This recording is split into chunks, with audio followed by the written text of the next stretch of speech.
Magulang ni Beyonce di mapigilang maiyak. May pagkakamali nga ba? Sino ba?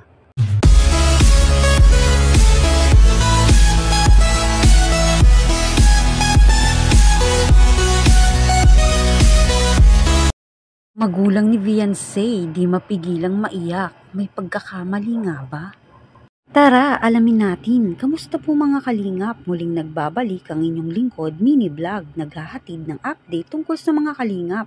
Kung bago ka pa lang sa aking channel, mag-subscribe na at huwag kalimutang mag-like para lagi kayong updated sa aking mga videos. At patuloy po natin na suportahan ang founder po ng Kalingap na si Kuya Val Santos at Kalingap Rob dahil alam naman natin na madaming natutulungan sila na mga kababayan natin. Araw-araw po natin na suportahan at panoorin ang kanilang mga videos. Marapat nga bang sisihin ng magulang ni Beyonce kaya naantala ang ribbon cutting ng pabahay? Samantala, Kalingap Rob nagsabi na din, bago po yan ay halos nasa 200,000 pesos na ang nagastos ng mga sponsor sa mga kagamitan nga ni Beyonce na ilalagay nga po sa bagong bahay at hindi pa po iyan kumpleto. Wala pa po diyan ang mga cabinet na maaari nga pong gamitin sa mga kwarto. Ang nabibili pa lang ay ang sopa, dining, bed, kama at nagkakahalaga na po ang higaan pa lang po ni Beyonce ng worth 50k. Kasama na po doon ang bedsheet, unan at foam na nabigay nga po ng isang sponsor na gagamitin ni Beyonce sa kanyang kwarto. Nagpapasalamat nga po si Beyonce sa sponsor na mga nagbibigay nga po sa kanila at ang iba nga din po ay nabili na po sa bahay ay mayroon na din nga rin pong aircon, mayroon nga rin pong electric fan, TV, washing machine, may pakalan pa at syempre may rep para di masira ang mga pagkain at naging total po ng furniture at appliances ay nasa worth 200,000 plus na po.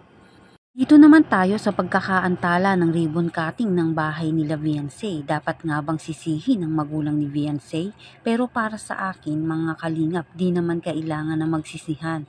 Tama din naman na nabanggit nga po ni Kalingap Rob na dapat responsibilidad na ng magulang ni Beyonce na sila ang mag-asikaso ng tubig at kuryente.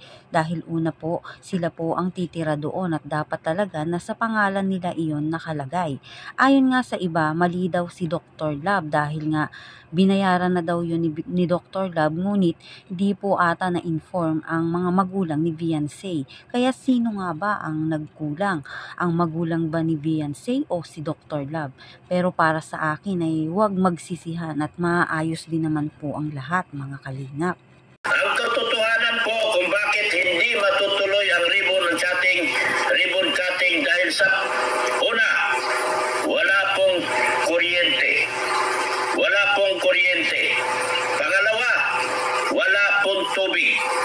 Kaya hindi po itinuloy ni Kalingap Rob ang ribbon cutting dahil dyan sa dalawang problema na yan. Hindi po problema ang OJT ni Beyonce.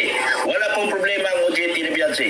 Ang problema po, yung tubig at yung kuryente. Ayan. Ayaw niya palipatin si Beyonce ng walang tubig at kuryente sa bagong bahay. Napakagandang bahay. Napakagandang bahay. Napakagandang kama. Napakagandang dining room. Dining table. Napakagandang, ano ba yung tawag isa doon? Sala seat. Pero ang bahay, walang tubig. Walang kuryente. Paano sila matutulog kung walang kuryente? Kaya po, inilipat po, ipinospon po, kusa pong ipinospon. Wala pong problema sa OJT ni Beyonce. Wala pong problema. Wala pong problema sa OJT ni Beyonce. Pwede po hindi siya pumasok sa Sabado dahil optional po ang Sabado. Optional po ang Sabado. Pwede po hindi pumasok si Beyonce ng Sabado. Ang problema, wala pong tubig at wala pong kuryente. Yan po ang dahilan kung bakit si Kalingap Rob ipinospone at kinansel ang ribbon cutting. Hindi natin alam kung kailan at problemang malaki ang kuryente ngayon sa bahay ni Beyonce. Hindi ko po alam dahil wala na pong pera. Wala na pong pera panlakad doon. Na-inspeksyon po kasi ang bahay ni Biancy at may nakitang may diferensya. Kaya binawi po ang kwentador. So kailangan nating habulin. Kailangan nating hindi ko alam kung paano ang tatrabahuin namin ni Bulong ito. Hindi ko alam. Kawawa, postpone. Yes, postpone. Wala din wardrobe lock. Saan ilagay ni Biancy damit niya? Ang dami-dami. Watching from ito. Ang kama po na nagkakahalaga na 50,000 ready na po. Ang kama at ang foam, lahat, bedsheet, unan, lahat. Ang halaga po noon ay mahigit 50,000 na galing po kay Ma'am Annalyn Rolinson. Yun po. Dok, ayusin niyo muna ni Bulong.